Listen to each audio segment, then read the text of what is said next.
Tres. Ahí. Hola, nosotros somos de Magdalena Equino, somos el Rally Maxon, somos del grupo 502 de la serie físico-matemático y les vamos a presentar el video que es la actividad de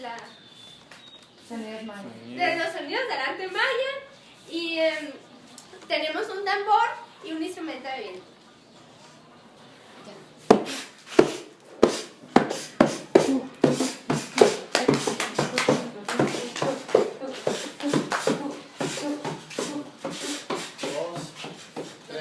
¡Bomba! Al pasar por el panteón, me gritó una calavera. Si no me lo vas a dar, enséñamelo siquiera. ¡Bomba! ¡Bomba!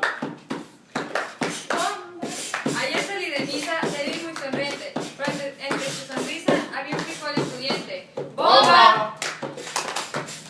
¡Bomba! Te quiero en tu vestido, como el barco más que va. Aunque por la noche cambies mi perfume en acá. ¡Bomba!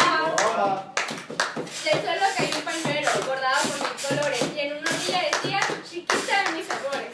¡Bomba! Si tú eres mariposa, yo soy tu amigo Turix. Cuando tú quieras preciosa, yo te rasco tu turix. ¡Bomba!